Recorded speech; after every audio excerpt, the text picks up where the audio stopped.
There are moments in life when standing still takes more courage than running away. This is one of those stories. Long ago in the city of Babylon, 3 young men lived far from home.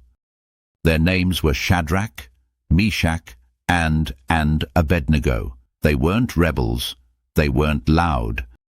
They were ordinary people trying to live faithfully in a place that didn't share their beliefs. Babylon was powerful, bright walls, towering statues, loud music, and even louder pride. And at the center of it all stood King Nebuchadnezzar. One day, the king ordered a massive golden statue to be built.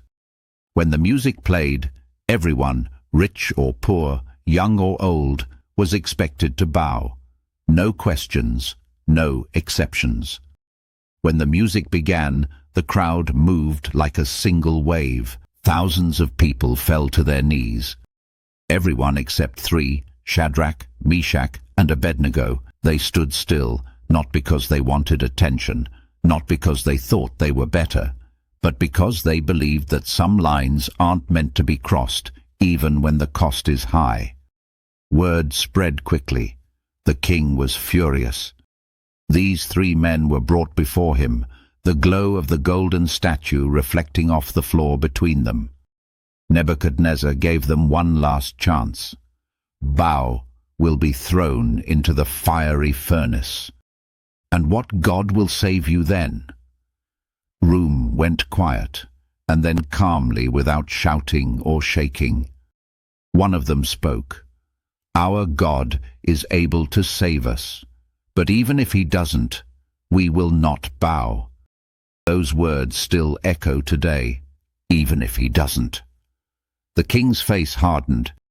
He ordered the furnace heated 7 times hotter than usual. The flames roared so fiercely that the soldiers who carried the 3 men were burned instantly. Shadrach, Meshach, and Abednego were bound and thrown into the fire. And then something unexpected happened. The king stood up from his throne. Didn't we throw 3 men into the fire? Yes. Then why do I see 4? Inside the furnace, walking calmly among the flames, was a 4th figure, one who looked different, peaceful, powerful, present. The fire burned the rope, but not the men. No scorch marks, no smoke, no fear. Nebuchadnezzar rushed to the opening of the furnace and called out to them.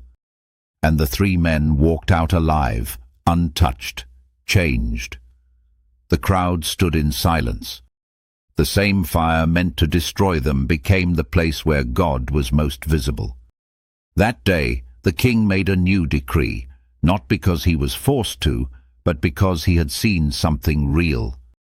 Faith that didn't bend, courage that didn't shout. A God who didn't abandon his people in the fire, but met them there.